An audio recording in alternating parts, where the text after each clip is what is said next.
Hey everyone, and welcome back to the channel. So today, let's take a look at the Jeep Grand Cherokee Summit. Huge shout out to Carolina Auto Direct for providing this SUV for me today. They're always getting in some very cool inventory. That link is down in the description. This Summit is finished off in velvet red, and they have a starting MSRP at just over $58,000.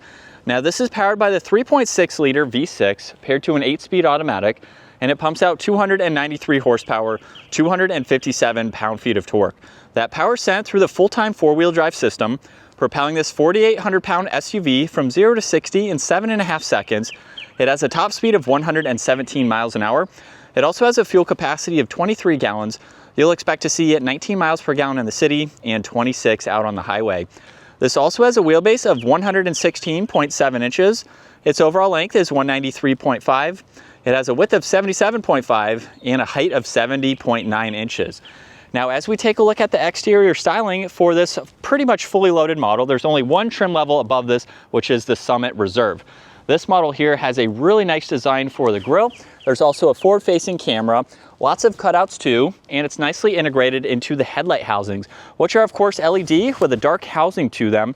This also has fog lights in the middle section of the bumper, and then you'll notice more gloss black, parking sensors, a sensor for distance pacing, and then some more brushed chrome accents running throughout to give it a great look. And then there's some lines coming down both sides of the hood. Now this model also has a really nice set of multi-spoke wheels. You'll notice that the fender arches are body colored. There's some more brushed accents in the lower side skirt there. There's also power folding side mirrors. They feature the camera and a turn signal, and you'll notice more of that brushed accent that runs through it all the way to the top of the window trim, where this also has a two-tone design. So the upper section is gloss black, and then you have velvet red. Now this also has a full moonroof up top, and then more brushed accents for the roof racks. It's also on the door handles too. So those have a nice two-tone design where there's that crisp line that runs right through the middle. Now in back, there's a gloss black spoiler with the third brake light, wiper blade in the lower section.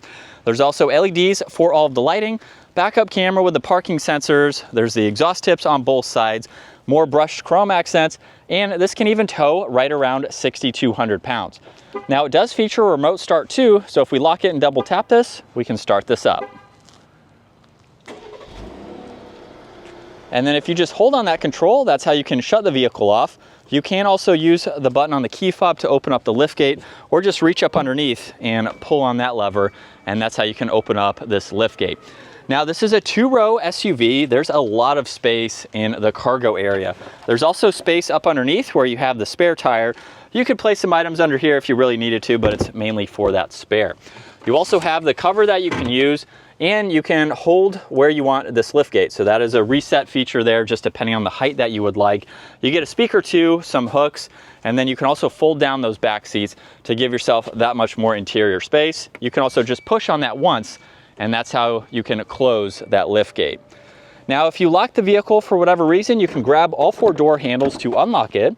And for this interior, there's the manually adjusting sunshade, wood trim accents, some nice leather accents too, where you have your window control, lock and unlock, and some speakers.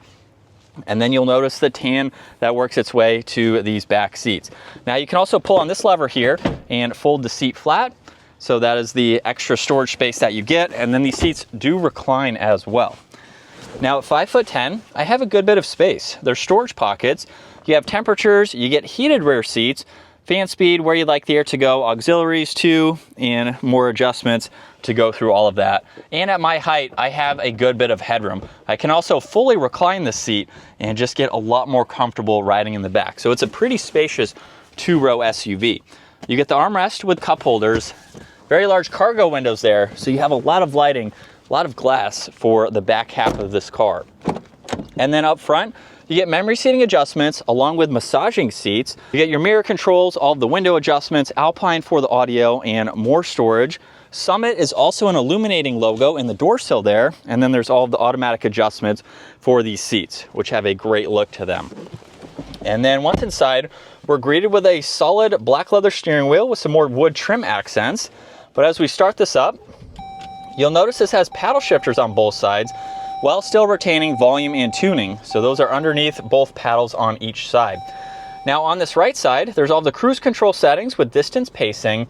And then on the left side, you have some Bluetooth adjustments, and then you can go through the digital gauge cluster. So you have quite a lot that you can go through. As you can see in the upper left, we are on setting 2, which is vehicle information. You have several of these to go through, including the ride height of the vehicle, just to monitor all of this information and what you need to get into.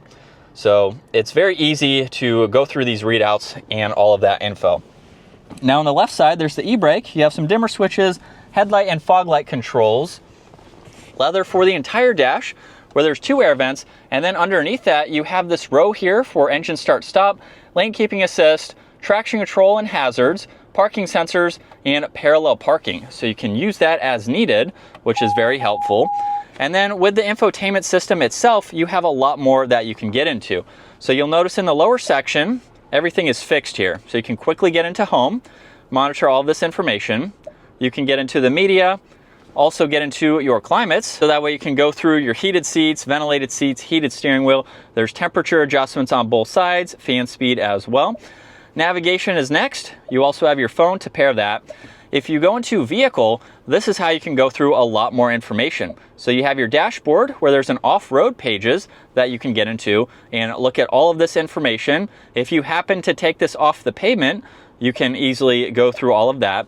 You can get into the rest of these controls here, and there's even some settings that you can monitor too.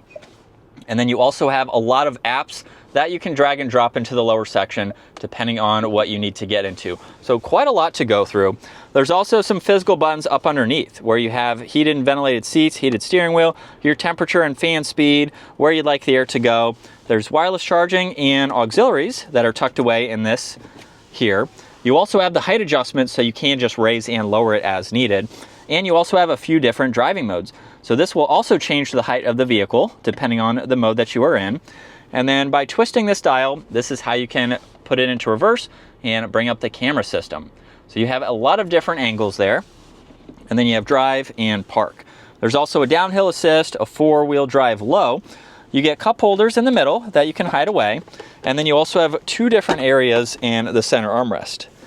There's also plenty of storage in the glove box. And then you have the rear view mirror, all of the sunshade and sunroof adjustments, liftgate release, and dome lights on both sides. And then here's a look at visibility.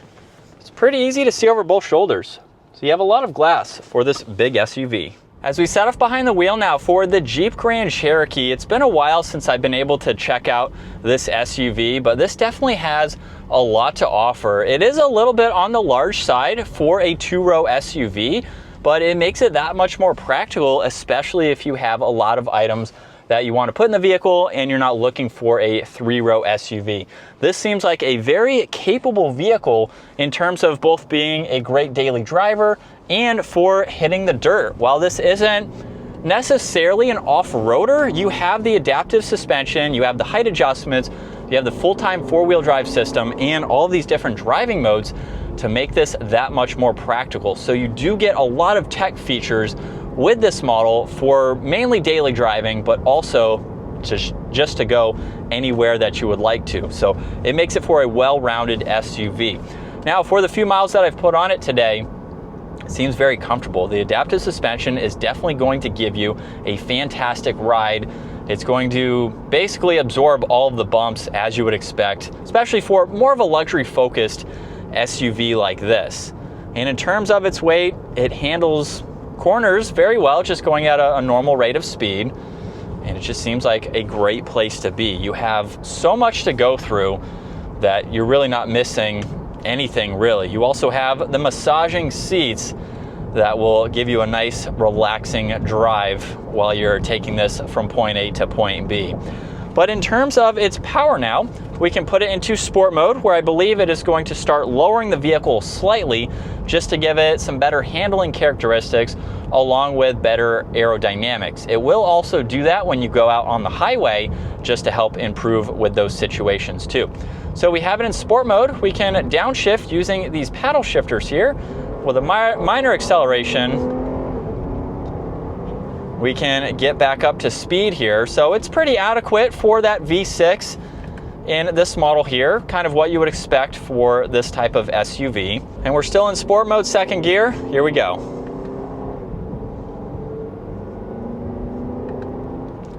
And just easy on the accelerator there. This definitely has a lot more power, a lot more get up to it, which is beneficial for both its sizing and especially if you are towing. Now, if you do buy this and you plan on towing, the adaptive suspension is going to make it a little bit more safe. It is going to keep the rear end from sagging, so it will have the auto leveling feature. It's just going to keep the vehicle more planted, especially if you have higher weight on the back. You're getting close to that 6,200 pound mark. But this is what it's like to be behind the wheel for the Jeep Grand Cherokee. Definitely a nice place to be. You have a great outlook out of the front. I have 4 or 5 inches of headroom at 5'10" with the height adjustment for this seat. So you can definitely get a lot more comfortable. You can be taller than me too and still fit in the back, which is nice. And it seems to ride quiet, smooth. It's really what you would expect for a daily if you are looking for an SUV like this. And we just have a lot of nice premium feeling materials. You have 4 or 5 other trim levels too, just depending on your budget and what you were looking to get. So we're pretty much in the highest trim level here with the Summit. And so of course you can spend less just depending on what you were looking to get. But super nice vehicle to drive and check out. So that's going to wrap it up for the Jeep Grand Cherokee Summit.